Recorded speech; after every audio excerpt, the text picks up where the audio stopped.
Hi everyone, I'm Donna Stellhorn, your practical astrologer, and today we are talking about the new moon. It's on April 27th. It's at 7 degrees of Taurus, and by the time we have this new moon, Venus has gone direct and it's starting to separate from Saturn. What does this mean for you? That's what we're going to talk about. Welcome everyone. This video starts with a short overview, then we're going to talk about your sign and the predictions for love and money, and then at the end of this video there is a short bit on activating your part of fortune, so you're going to want to stay all the way to the end. And if you would like a copy of your chart so that you can follow along in these videos, I'll send you a PDF. There's a link in the description. Okay, let's take a look at this new moon chart. So I upload these new moon videos about 2 weeks before the new moon, and that means that you're probably watching this video right as Venus is tracking along with Saturn. So the day after the full moon, back on April 13th, Venus went direct at 24 Pisces and Saturn was sitting at 26 Pisces. And so Venus is love and money and all the things you desire, and then Saturn is a brick wall. And so what this means for people, in general, is that everyone has the feeling that they're not getting what they want. So when a planet turns direct, it starts out moving very, very slowly, and Saturn already moves very slowly, and so now Venus and Saturn are doing this very slow waltz together as they go forward. They're almost like chained together. Now Venus would like to lead. Venus would like to lead you towards more money, better relationships, and everything that you want. But Saturn, the planet of hard work and discipline and restriction, is holding on to Venus very tightly now. So by Monday, April 21, both Venus and Saturn are at 26 degrees of Pisces. And now the North Node is there too. Now the North Node is your life path. And so Venus is what you want. Saturn's the strict father telling you what you need to do. So, and then with the North Node, you need to follow through because this is the direction to go. So in other words, over this 2-week period on the approach to the new moon, the correct way to go is the hard way. And if you're uncertain about which direction, take the uphill route. That's going to be the best way to get to what you want. So from April 21 to April 24, we're really doing that energy. And then on April 24, Venus starts to separate and move past Saturn. And from there, then the hard work that you've been doing starts to yield some rewards. Basically, at that point, you eat your vegetables and dessert comes.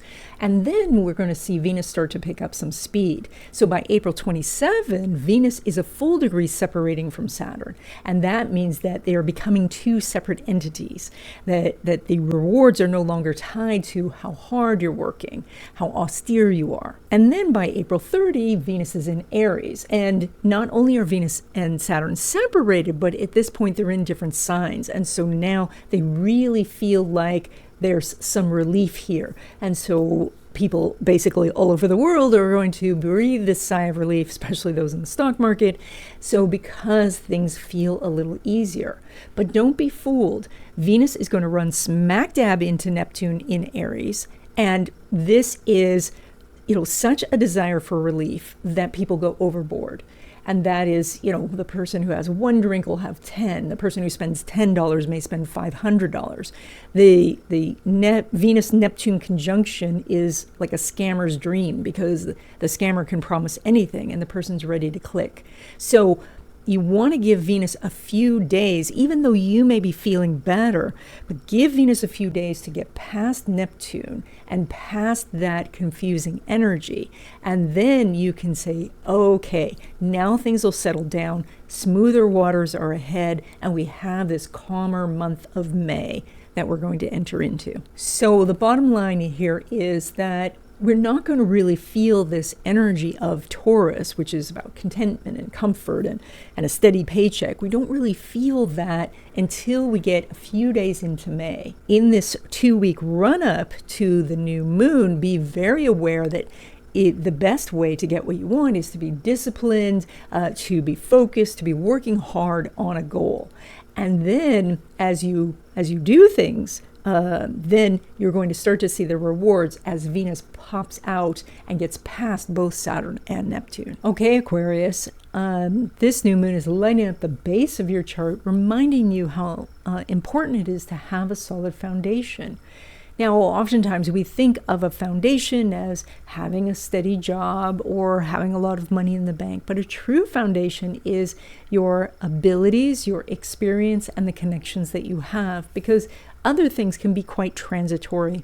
So the idea is to really strengthen those connections you have, especially with family and friends, but in the community itself, as well as making a little catalog of your skills and experience so that you can, find where there's any missing pieces, where you need to maybe get a certificate here or remind yourself there, but also just to remind yourself of how much you do know and how many skills you do have.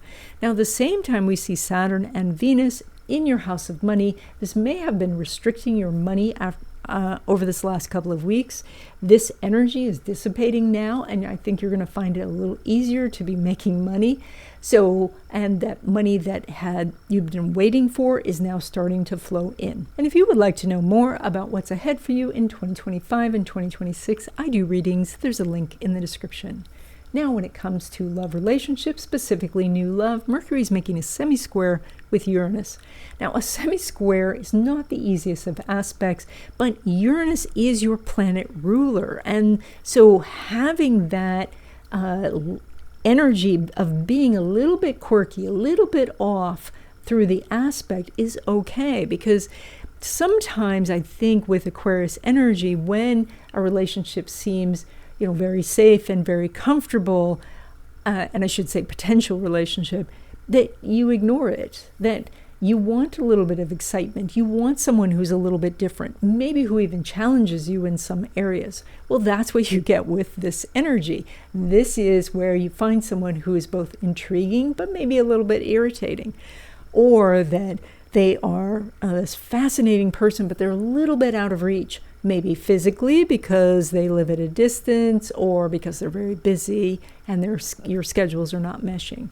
But you do have an aspect, and that does say that you could meet someone now for a love relationship. Now, when it comes to existing love relationships, the Sun is not making an aspect with Uranus. So the energy here is a little bit disconnected, which is interesting because the new moon is right in your area of home and family. So this may mean that one of you is traveling, or one of you is very busy at work, and you're not having that usual connection. Having no aspect means it's difficult to work out things right now. Of course, this will line up much better in the future, but if you're dealing with something, recognize that you're not quite on the same page, even though you may be using the same words or think you have the same outcome. So you'll have to be careful about this. Don't rush through any sort of negotiations with each other.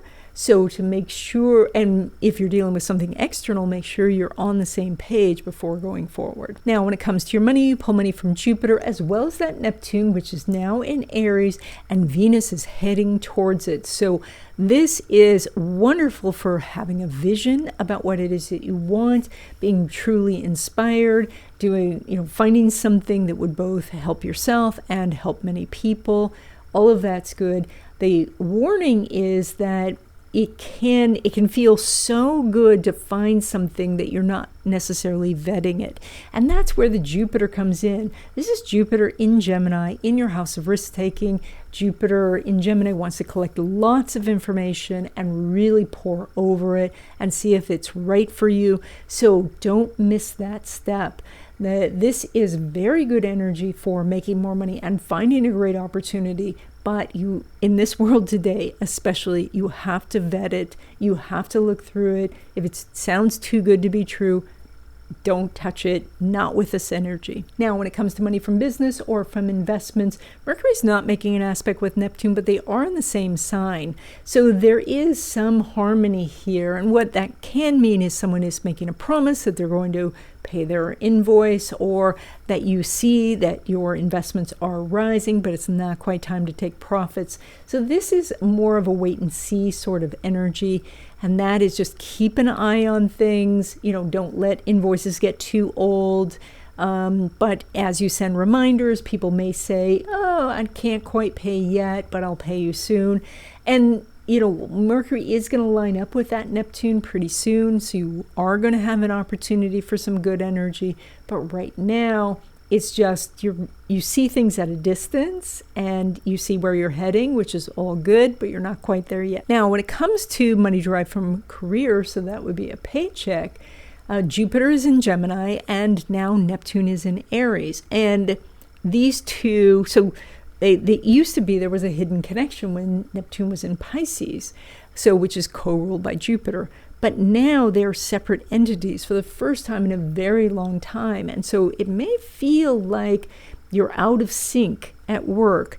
Now, you're going to get back into sync, especially because Neptune will travel back into Pisces later this year.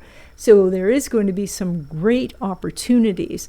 And when Jupiter gets into the sign of Cancer, then you're going to have some real active energy, as Jupiter will make a square to Neptune.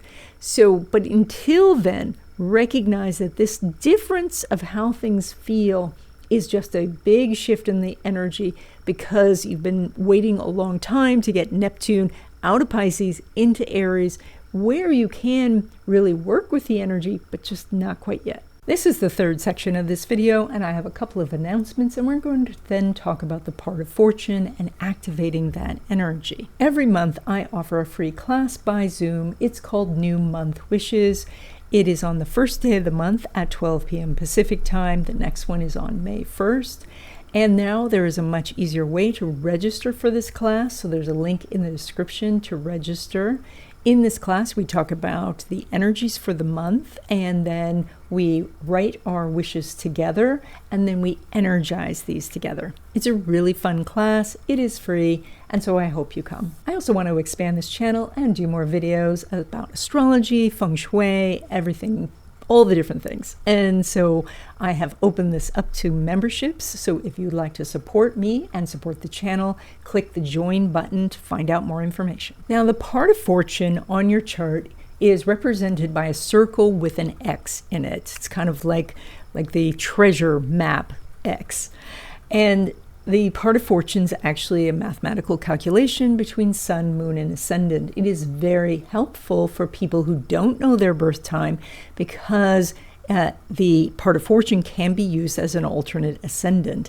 Back in the old days, it was pretty rare that people wrote down a birth time. So the part of fortune was widely used for this purpose. And by fortune in this case, we mean opportunities to make money, to make good connections, to be in the right place at the right time, and to receive what you want. Activation of part of fortune comes through transits, and so any strong transit would affect it.